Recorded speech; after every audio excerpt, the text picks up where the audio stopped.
Welcome to Round 4 of the Parenting Roundabout podcast for the week of January 6th. I'm Nicole Erdix, and I'm here with Terry Morrow. Hello.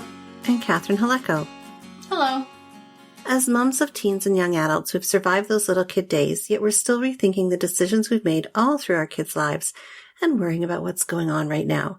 Today is Thursday, which means it's time to give in to our obsessing about parenting details, big and small. Like whether we can protect kids from some of life's small but painful moments.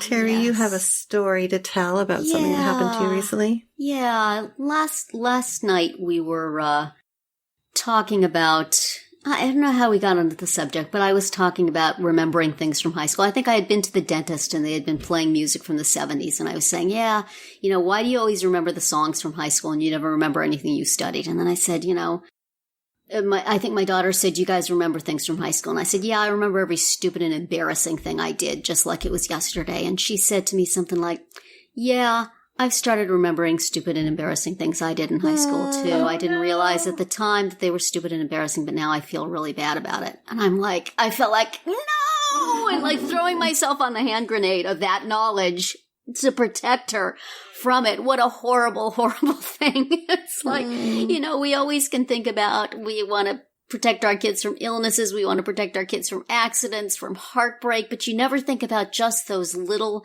agonies of life that you would like to protect them from.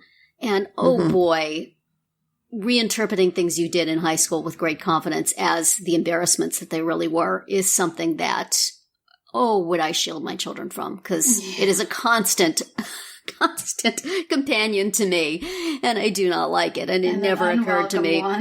Oh, yeah. So that was a sad little realization yesterday. And I wondered if you guys also had come upon some small little things you wish you could have protected your kids from. Not the big ones that people write books about or articles, but just the little awarenesses of life. I mean, I feel like there's so many of those things as you become an adult. Like, I mean, for example, this doesn't really match what you're saying, but for my daughter, like, when you have a car, you have to put gas in it. Wow, that stinks sometimes. Yeah. Things that they never or realized. like when they get their first paycheck and they see all of the stuff that's been taken out of it. Yeah. Can't protect them from those things, but you would like to soften the blow somehow. Right. Yes. And sometimes I think, do you warn them, or does that like make them notice it more or make them fear it more? No, that's true. Like even with what your situation was, Terry, like if you hadn't happened to mention it, then you wouldn't know that she was already thinking it. That's true. Could you have, like, if you had brought it up earlier, then she would have, I could be worrying about that. That's right. Yeah, you don't want to suggest it. You don't want to suggest it, but at the same time, is there a way to protect them from it without there is no way. But maybe growing up with a more well-adjusted mother would be a way to protect them from it, but that's not going to happen. I think we've talked about passing our own particular pathologies onto our children. But I don't think my husband looks back on his high school and thinks of embarrassing and stupid things he did. I think he is just blissfully, that was a thing I went to and did, and then I did other things. But for me, it's not mine. I'm more like your husband, I think, in that scenario. My memories of those things are very vivid even to this day. I still cringe too. Yes. And I was so confident when I was in high school. I was so sure of myself. And now I think, oh my gosh, was I an unpleasant little twit? What the heck? See, I think I hate that girl. I was not that confident person then. So I guess maybe that's why I don't. Me neither. Maybe that's part of why I don't. It was so ridiculous. Cringe. Yeah. Yeah. Well, God bless you. That's wonderful. Yeah, no, I can't. I don't know. I think there's been a lot of that, at least for my daughter this year with her living away from home. There's been a lot of things that have happened that I think, why did she have to go through that? But some of it just has She may have a podcast one day and she's going to need material. She needs something to talk about. This is for your blog, sweetie. Mm-hmm. You're welcome. Exactly. No. Yeah, I think like if you protect your kids from these things when they're younger, it's just gonna happen later, right? Yeah. Sooner or later. Eventually you will embarrass yourself and then have self-awareness.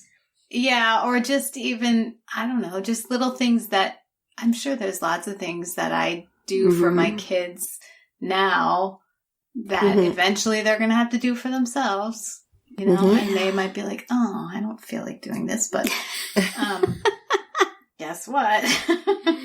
Yeah. Well, it was interesting when I went to see Kristen at her dorm earlier this month or in December.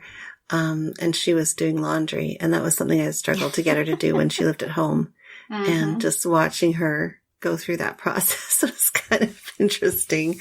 Not one that I really wanted to shield. Well, I kind of wanted to jump in and help her out with it. But at the same time, I was like, no, I've got to let her do this. It's her thing. She's got to figure this out. She's like, yeah, I've only done laundry like 3 times. I'm like, what? Please tell me you're kidding. And do you want to tell them like what things they should put together and what things they shouldn't put together? Yeah. See, my daughter has already decided to ignore all my teachings.